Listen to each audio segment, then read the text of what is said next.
السلام عليكم ورحمة الله وبركاته.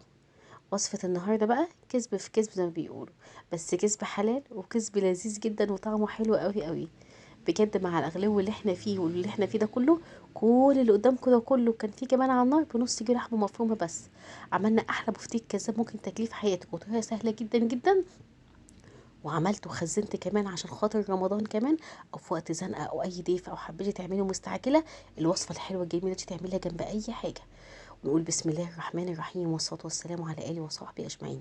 اللهم اجعل أعمالنا صالحة خالصة لوجهك الكريم، ولا تجعل للناس منا شيء ولا الشيطان منها نصيب، وتقبل اللهم منا بقبول حسن. ولو أول مرة تشوفي قناتي يتشرفيني بالاشتراك وتفعيل زر الجرس عشان يوصلك مني كل جديد. ولو عجبك بقى الفيديو ما تنسيش في اللايك والشير لأهلك وأصحابك وحبايبك، وتعليق جميل بيساعدني، وشير كتير كتير عشان تعم الفايدة. بجد وصفة النهاردة توفير في توفير وطعمها حلو جدا جدا. بجد بجد لازم تجربيها. يلا بينا نشوف مقاديرنا وطريقتنا، يلا بينا. وطبعا ما تجريش الفيديو لان فيه معلومات مهمه جدا وتكات كده في النص كده عشان الوصفه تطلع معاكي ناجحه مليون في الميه. معلش انا اسفه لو كانت فيديوهاتي بتبقى طويله عليكم، بس بحاول اخلي الوصفه تطلع معاكي في الاخر ناجحه مليون في الميه. مقادير النهارده انا معايا نص كيلو لحمه مفرومه، انا كنت بعملها بربع كيلو، بس النهارده قلت اعمل نص كيلو عشان اشيل منها جزء كمان واخزن منها. نص كيلو لحمه مفرومه، عليها بيضايه، معلقه نص معلقه صغيره فلفل اسمر، نص معلقه بابريكا، ربع معلقه كوبيبه صيني، والملح ده حسب ذوقك وحسب اللي انت بتحبيه، بس هي ما تكتريش عشان الكفر اللي هنحط عليه من بره فيه نسبه ملح. وهنزل عليه كمان بمعلقه من البصل البودر، ونص معلقه من الثوم البودر. انا مش عايزه عليها بهارات كتير، ما تكتريش بهارات عشان ما تغيرش طعم اللحمه، عشان تبقى زيها كده زي اللحم بالظبط. ومعايا كوبايه من البقسماط، ده طبعا انا بستخدم اي، ده عباره عن ايه، اللي انا بلم العيش الموجود البايت من الاولاد الفينو والحاجات دي، وبحمصه واطحنه، وممكن وبتبله كمان. فخدت مع الكوبايه منه وهبتدي اعجن عجنه بقى كويسه جدا بقى للحمه بتاعتنا. اللحمه دي اولا اول شرط ليها عشان تكون ناجحه لازم تكون يعني مفرومه والشين، وتكون اللحمه بتاعتك حمرا، مش عايزين فيها نسبه دهون عشان خاطر ما تنزلش دهون في قلب النار وكده، وتبقى ما تدي، مش هتبقى وحشه بس مش هتديكي النتيجه اللي هي مية مية. فانا بصراحه روحت جبت اللحمه اللي هي السوداني، حلوه جدا ومش غاليه. جبتها ب 150، جبت نص كيلو، وقلت له نقيت الحته الحمراء اللي عجبتني وقلت له فرمها لي دي وفرمها لي بوشين. قلت له انا عايزه بقى اللي هي المخصوص دي وفرمتها. وجيت اقلب كتير بصراحه ايديا بتوجعني، قمت جايه مديها لفه في قلب الكبه، فادتني اللي زي ما انتم شايفين بالمنظر ده. لان طبعا البقسماط كان موجود معايا فمسكت اللحمه وبقت ناشفه. واهم حاجه في الوصفه ان تكون اللحمه معاكي متماسكه وجامده جدا. مش تقولي اللحمه كانت جامده كده ازودها مثلا نقطه ميه ولا ازودها حاجه، لا احنا عايزينها جامده عشان تكون متماسكه معاكي. شايفين بصوا بقت عامله ازاي، اكنها قطعه واحده كده، يعني ايه، الاغشيه بتاعت اللحمه بقت معاكي مطه كده وجامده، بقت زي العجينه كده. عجنتها لفه حلوه كده، اما بايديكي جامد تقعدي كده اكتر من 5 دقايق 7 دقايق تعجنيها، او تحطيها في الكبه زي ما انا عملت وديتها لفه كده. انا جبت ميه معايا قلت عشان ايه يمكن احتاجها ان هي تساعدني في ان انا اقطع البفتيك بتاعي. بس بصراحه ما احتاجتهاش، بس ما تحطيش زيت لان لو حطيتي زيت هيخلي اللحمه تفك معاكي وانتي بتقليها. قلت اساعد بالميه بس بصراحه ما احتاجتهاش. انا جبت الاكياس دي بجيبها من عند بتوع مستلزمات البلاستيك والشنط والحاجات دي والعلب. جبت منه حبه كده حلوين، يعني اكتر من 8 كيلو كده، كميه حلوه ب10 جنيه، وبحتفظ بيها في قلب المطبخ عندي. انا بمسك القطعه من اللحمه صغيره حسب بقى، انا كنت عامله الحجم بتاعها كبير، انت بقى ممكن تعملي حجم صغير الحجم اللي انت عايزاه كله. باخد قطعه من اللحمه واحطها ما بين كيسين واضغط عليها عشوائي كده.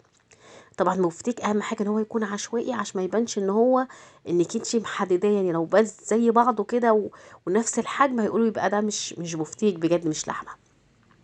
لان احنا لما بنجيب شرايح اللحمه ونخبطها كده بالشاكوش بتاعها بتديك شكل عشوائي. زي ما انتم شايفين اهم حاجه تعمليها سمك رفيع جدا، لان انت لما تحطيها في النار هتبتدي تكشي سنه فهترتفع يعني ايه هتعلى شويه. مع الكفر اللي احنا بنعمله كده هيديلها كده شخصيه كده ويديها قوام كده حلو جدا. الكفر اللي احنا لسه هنحطه هيزودها كمان.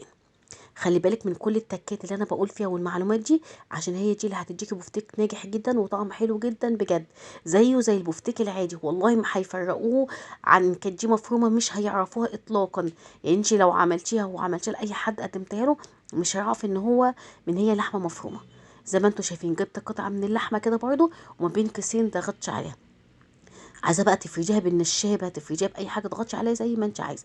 انا جبت الميه بس ما احتجتش ليها. ماشي زي ما انتم شايفين كده، هي تبقى متماسكه اللحمه شويه، وده اللي مطلوب بجد معانا في وصفتنا. هبتدي اجهز كل لحمتي، انا عايزاها تكون سمكها رفيع جدا بالمنظر ده، ما بين كيسين، وتفضلي تعمليها كده والحجم اللي انت عايزاه. وبعد كده هحطها في التلاجة تتشمع. انا عايزاها تتماسك يعني ايه شويه يعني انت طبعا لو هتفرزيها تبتدي تجهزي اللي انا الخطوات اللي هقولك عليها دي، وهتفرزيها ازاي. هبتدي اجهز كل طريقه يعني تقطيعات اللحمه دي ما بين اكياس. والله الكميه دي عملت معايا حوالي 20 تقريبا قطعه، وقطعه كبيره جدا ما شاء الله، قطعه متماسكه حلوه. انا مسكت، بصوا بقى حبيت اوريكم انا عملت كله، وفي الاخر كورتها كور نفس الحجم اللي انا كنت عايزاه. وما بين كيسين مسكتها فردتها وفردت بقلب زي كده زي النشابه كده زي ما قلت لكم، وسيلت على نفس عشان تبقى حته واحده.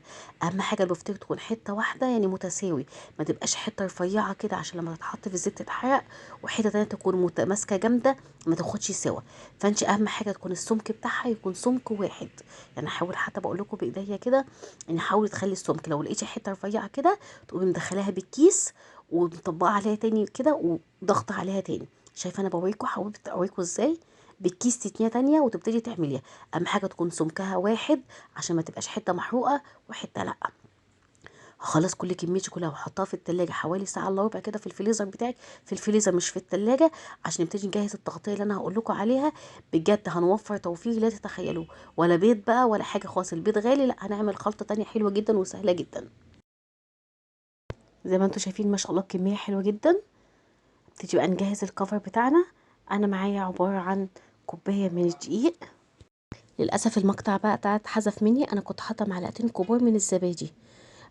لبن رايب عادي او لبن زبادي اللي متاح عندك. لو مش موجود عندك حطي لبن، مش موجود عندك حطي ميه زي ما انا حطيت كده ميه. انا حطيت بس معلقتين الزبادي دول يدوا طراوه كده ويبقى فيها قيمه برضو لاولادنا. وكملي بالميه لحد ما تعملي عجينه زي بتاعه الكرنبيط كده، بس مش عايزينها تقيله ولا خفيفه، مش عايزاها خفيفه كمان عشان خاطر تبقى متماسكه على البفتيك بتاعي، ما تبقاش سايله معايا. هبتدي انزل بالميه نقطه نقطه كده بالراحه، حاجه بسيطه بحاجه بسيطه، لحد ما تديني السمك اللي انتوا شايفينه قدامكم دوت. انا طبعا عايزه تبقى تبتدي. بصوا انا بقيت انزل ازاي. عايزه طبعا تتبلي، انا مش هتبل لان انا عندي الفيجيتار بتاعي البقسماط بتاعي متبل. ده بقسماط اللي هو اللي كان عندي الفيجيتار، وكان حبه من عند العطار كده اللي هو الكريسبي ده. بس اديته طحنه بسيطه كده خالص في الخلاط، عشان انا مش عايزاه خشن قوي، انا عايزاه يبقى نص نص كده، يدي قرمشه حلوه كده لاولادنا. عايزه اقول لكم كان مقرمش جدا وكان لونه حلو جدا وطعمه كمان رائع جدا. بجد وصفه حلوه جدا، جربيها وعلى ضمانتي والله وهتدعي لي.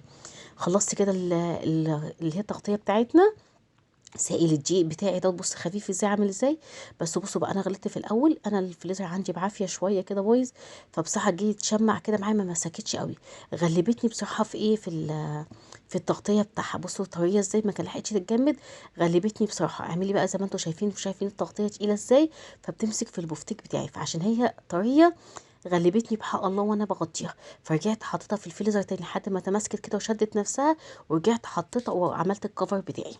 حابه انت بقى تسيبيها زي ما هي كده تحطيها في الفريزر تجمديها، ولما تيجي تشتغلي تعملي الخلطه دي على قد كده اول باول وتعملي وتحمري ماشي.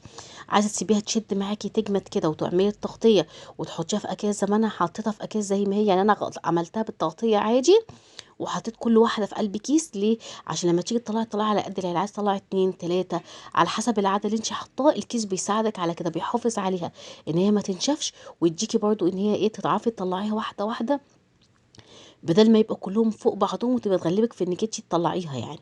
فانا بصي زي ما انتم شايفين عملتها تغطيه كده وحطها ما بين اكياس. فانا رجعت بصراحه حطيتها في الفريزر تاني وارجع اغطيها معاكم. عايزه اقول لكم ان احسن حاجه ان انا كان عندي اكل بايت وكان عندي محشي، وقلت بقى اعمل الوصفه النهارده واصورها معاكم، وعملت لكل واحد يا دوبك هي قطعه واحده بس بتكفي الفرد. يعني لما شاء الله عمل قطعه حلوه كبيره كده، فبصراحه القطعه الواحده بس كفت الفرد معاه. عملتها جنب المحشي بتاعي كده وكانت جميله جدا ولذيذه. اعمليها جنب محشي، جنب مكرونه، جنب رز معمر او رز اي حاجه، جنب اي اكله كده في عزومه. اعمليها، احنا داخلين على رمضان، في العزومات بتحب الحاجات دي كده. اعمليها لو ان في رمضان ده يا عالم بقى في الغلو ده. بصراحه ما حدش يعزم حد، خين بقى مع ربنا كده، وايام الواحد بيستنيها بصحة الله. زي ما انتم شايفين اهم حاجه اضغطي عليها كويس جدا عشان الكيس بيتماسك فيها وتكون معانا متماسكه. وحطيت كل واحده ما بين بعضها كده في اكياس وحافظت عليها. بصوا بقى لما حطيتها في الفريزر وتماسكت بقت ناشفه ازاي معايا. فكانت سهله جدا معايا في التغطيه معايا، وانتي بتغطيها كده كانت سهله معاكي. بصوا بتتشالي زي يعني دي يا دوبك مسحه كده، وممكن تعمليها بالفرشه كمان. بصي بنزل الزياده عادي اللي في زياده عليها، وتحطيها في قلب البقسماط بتاعك وتضغطي عليه لحد ما تتماسك، وبتيجي عبيها بقى في اطباق كده ما بين اكياس العدد بقى اللي انت على حسب عدد اسرتك، كل طبق على حسب عدد اسرتك، وتبتدي تحطيه في الفريزر وتفرزيه. وانا بقى هبتدي احمر معايا، انا ببتدي احمر احط في طاسه. بصراحه كنت جايبه الطاسه بتاعتي حجمها صغير عشان لما تحطي فيها زيت كتير كده غزير ما تاخدش كميه زيت كتير، يعني اهم حاجه ان هي عشان ما تاخدش كميه زيت كتير. يعني يا دوبك الطاسه كانت واخده معايا قطعه البفتيك بتاعي، ما شاء الله شايفين القطعه كبيره قوي ازاي.